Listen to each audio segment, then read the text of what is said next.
And that was brought up in relationship to the TV show. I think it's important to understand that even in the games, from game to game, things changed. I remember when Fallout 76 came out, people were critical of the Brotherhood of Steel being in West Virginia at the time period that they were there.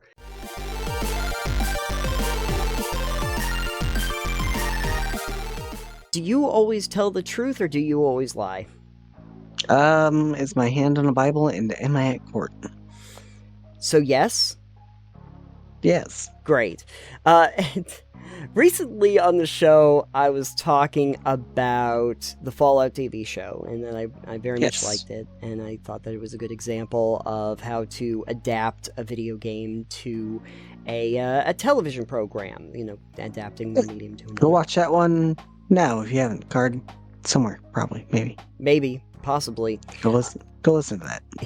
Anyways. In the ensuing weeks, several members of the team that originally did the first Fallouts have talked about it to varying degrees of enjoyment. And one of the ones, though, that I saw was Tim Cain. And Tim Cain did work on the original ones and very much liked the show. One of the things that he brought up in particular, though, I thought was a really interesting point. It was about the idea of lore. What he was saying was very interesting, because there's been some criticism of the lore being different in Fallout, the TV show, than it was in the games. And something he said was basically that the lore, that you're going to have lore float as you get more iterations, things change with any series. And gets better expanded upon and fleshed out. But the other possibility that he put forward was one I really wanted to discuss, which is the idea that maybe they got it wrong. And it made me start thinking about the idea of unreliable narrators. And that maybe the information that we are given at the front is not completely accurate, whether it be maliciously or whether it be just by the knowledge that was available to them at the time. For record, just the definition of an unreliable narrator is a narrator whose credibility is compromised. That's the basic definition, just for anyone who's wondering. And in some ways, I guess, Alex, everybody's narration is going to be compromised to some degree, because we're all coming at it from a certain perspective. But I think that in terms of talking about the lore and the history of games, it's very interesting to ask, hey, did they get this right the first time? And did they actually know? And how can we apply that to our games? How could we play it to TTRPGs and when we're doing role-playing? And in general storytelling. And in storytelling as a general concept. So, you've been a pretty big fan of the idea of an unreliable narrator in the past. And so, what do you like about it? I like that the information you're giving people may not be correct information, but not in a misleading way as much as I'm lying to you. Right. I like the idea that, for instance, in a TTRPG, as a DM, if you do not make your roll, I'm not going to sit there and necessarily tell you, yeah, you failed that. I might instead not give you fully accurate information, depending what it is. Maybe you roll a knowledge for history, Is that what they have in 5e? I don't know. I believe history is part of it, yes. Sure. So maybe you roll for history, and you get a really low roll.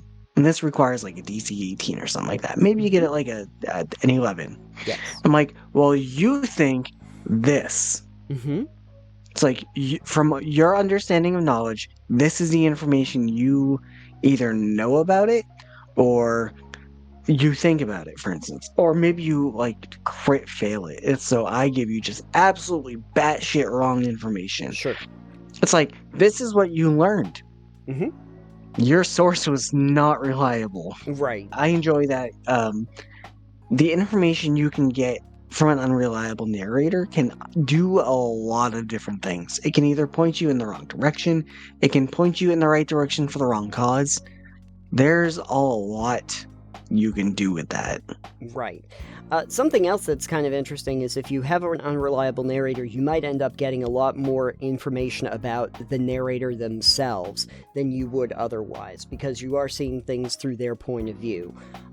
There is, like, maybe you could consider it to be in the lore of a series or in a storyline, the idea of a universal truth, but the way that it's presented through different characters can be very obscure compared to what that maybe overarching truth of the matter is.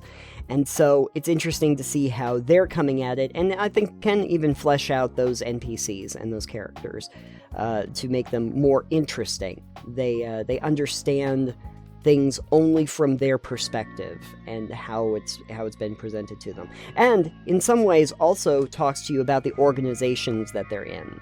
Like if you have an organization that is presenting this information and then you go to the site of like where this battle was and you have evidence that this record is not accurate, it tells you a lot about that organization and what they chose to not tell you or how they wanted to frame things.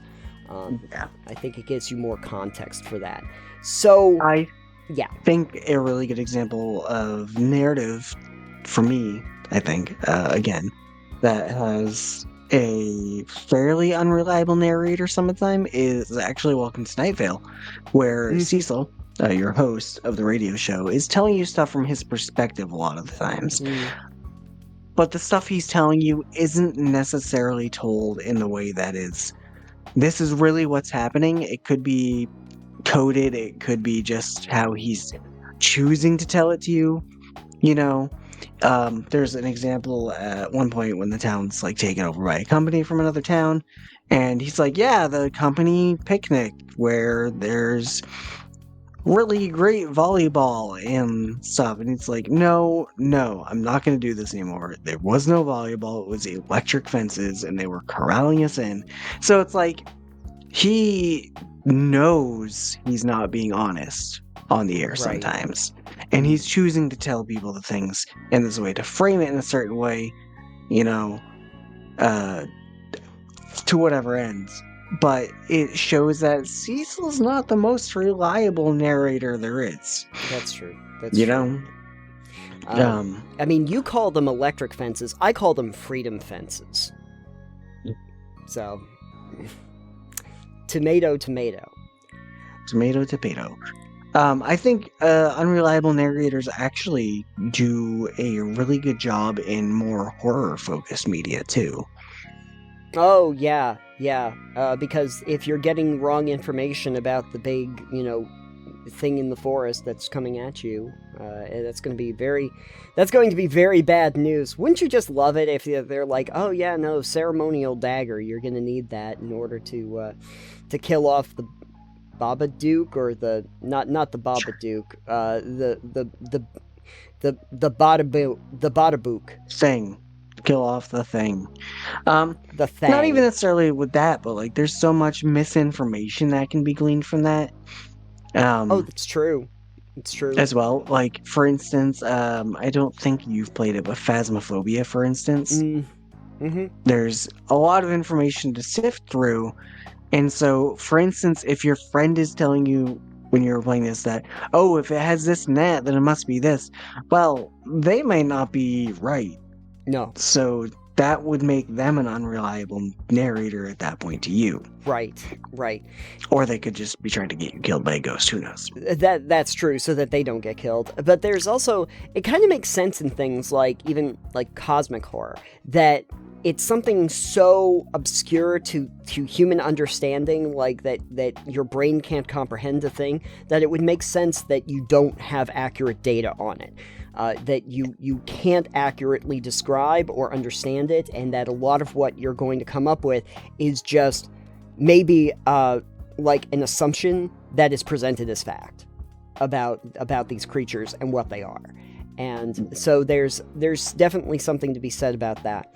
The other thing is that, And I think this is why it's really interesting that, like Tim Cain was mentioning this about the Fallout TV show and about the series, is that Fallout is full of unreliable narrators as a series, of people not disclosing information, coming up with other narratives, making it very clear. The vaults alone do that all the time by providing an unreliable narration of what they are even there for in the first place. We're there for your safety and to do science experiments without you knowing. Yeah, exactly. And why are they doing those experiments, right? And the reasoning behind it.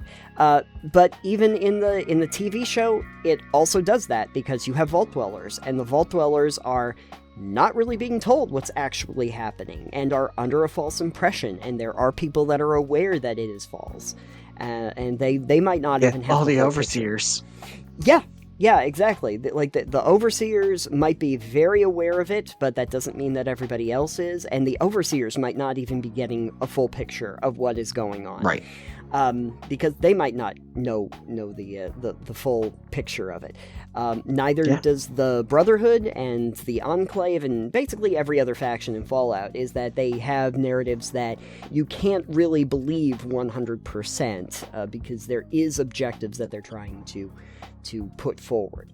So I like the idea that we're presented with information that might contradict. And that was brought up in relationship to the TV show. I think it's important to understand that even in the games, from game to game, things changed.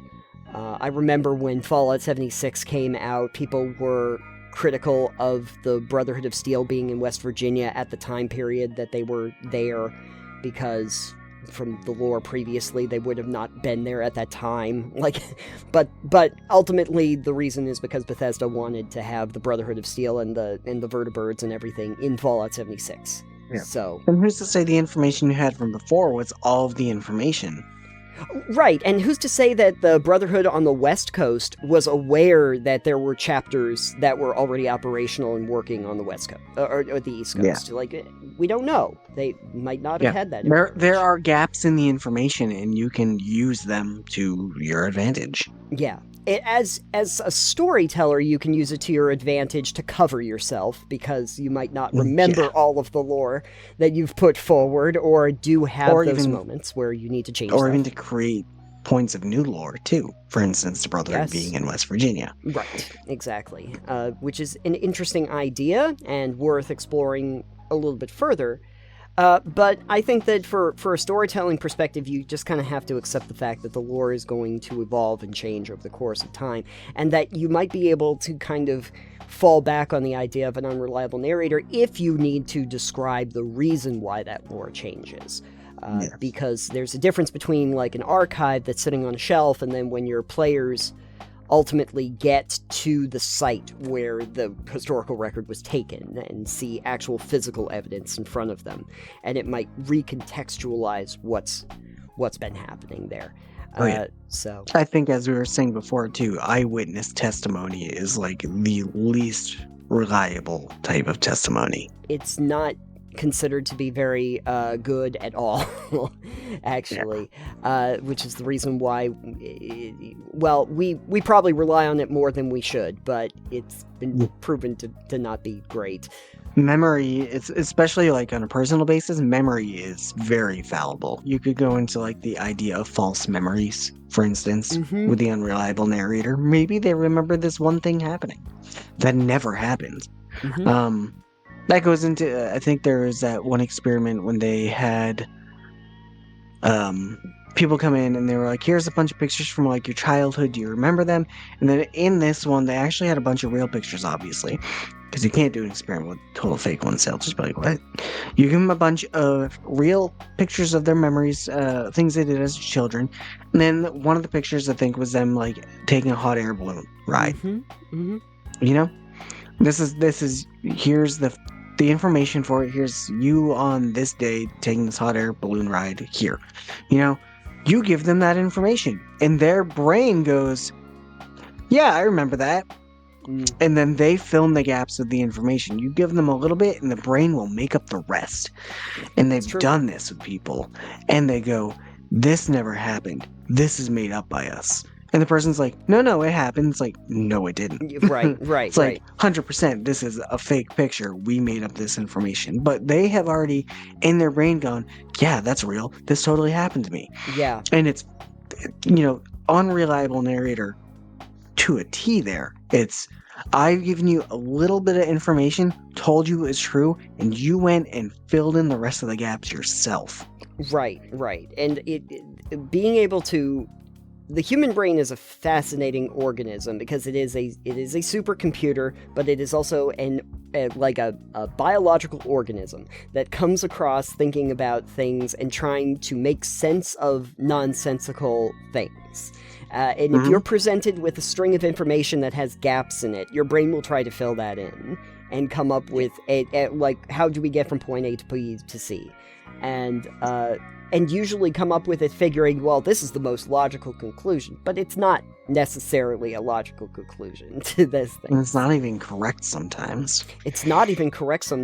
This is, by the way, how we get conspiracy theories, just for the record. It's just trying to fill in narration. Yes, exactly. It's exactly that. It's, I see a thing, I come to another realization, I have two facts in my head, how do I make these two facts gel together based on what I understand? And you come up with a lot of stuff in the meantime. Not out of malicious reasons, but because we need to try and make sense of a universe that is often nonsensical. So that goes back into the absurdism from the first part. Yes, absolutely. So I think it's just a really interesting thing, especially for people who worked on the series, to make note of that. It's not necessarily reliable narration, because as we get more information and more iterations come out, we might get a better framework for it. And so I think that it's worthwhile to think about. I can't actually... I'm trying to think if there really was a series that didn't have these problems with, narrative float, and I especially with science fiction, I think it's almost inherent you have this. It's Star Wars, Star Trek. There's definitely reframing of how these things work. Yeah. Oh, yeah. Yeah. Star Wars especially has tons of unreliable narrators. Right. Midichlorians show up and then they go away, and not even that. It's more so telling people about the Sith and stuff, for instance, or the Sith flying. If you wanted to go into that, it'd be like Palpatine telling Anakin about certain stuff. He's not a reliable narrator. He's a Sith. He's of course lying to Anakin. Yeah, exactly. But even the Jedi would do it too. So right, they would. And then that gets retextualized, when Luke comes back in the sequels and starts, critiquing everything that the Jedi did. It's well, if you really want to think about it for 5 seconds. But that is also from his viewpoint. That is from his perspective, having seen what he saw and heard what he heard. He's not us. That's just an interesting way of being able to frame the idea that things change and things modify and grow. I think the only place where you would have a real problem is when you have something that is, very firm relating to something else that is very firm. If you have characters that come across a site in time of this battle, and that's different when they come across it before. But I think you could even maybe rectify that by the fact that the people that are witnessing it are seeing something different than other characters that would be seeing the same thing, or how we as players see it as well.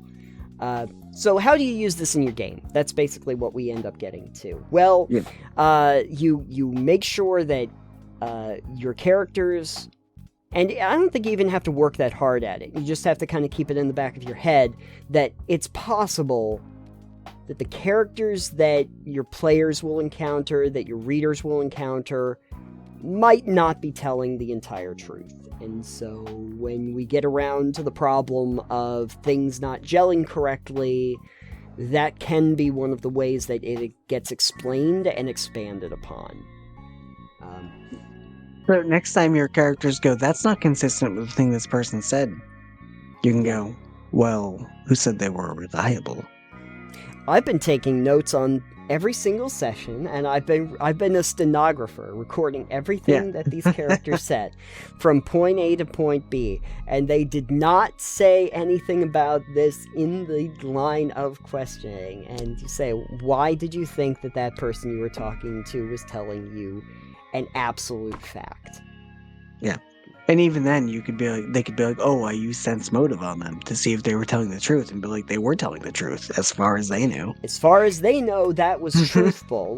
That is also the reason why lie detectors aren't very reliable either, because you don't know if the person understands or comprehends the thing as was really happening. Like, if I see lights in the sky and somebody says, well, the lights in the sky were a UFO, well, to them, that's real. And if you give them the lie detector test, they're going to say that, but it doesn't mean that's what it was. So yeah, I know at least one person who's going to listen to this and be like, I would take notes at everything, and then I would be like, wait, that's not what they said. And be like, yeah, but they're not a reliable narrator. Exactly. Have we just ruined your entire fragile idea of how the world works? Sorry. We've shattered your belief system in the permanence of the world. I'm very sorry. This is what we like to do, disillusion our listeners. That's what we're here for. Yeah. Total Pebble knockdown. Yes. Total Pebble knockdown. Disillusioning our fan for the last 5 years. Close. Anyway, do you have an example of a great unreliable narrator in a game or a show that you really enjoyed? And how do you like the way it was implemented? Bill Cipher, very unreliable narrator. Yep. Bill Cipher. I don't know who that is, but it's the little dude on... God damn it, go watch Gravity Falls. Sorry. I haven't watched it. Also, that's Koshek from Night Vale. Oh! We got Bill Cipher and Koshek. Yep, Koshek is the cat that floats in the men's bathroom at work. Oh, okay. Approximately 3 or 4 feet off the ground. Oh, okay. Does he sing memories? It's a cat. He doesn't talk. Anyways. Let us know if you got that reference in the comments down below. Go watch Gravity Falls and then listen to Welcome to Night Vale so we have something to talk about. And then go listen to Andrew Lloyd Webber plays, apparently, so that you can musicals so that you understand what I just said. Okay. Nope.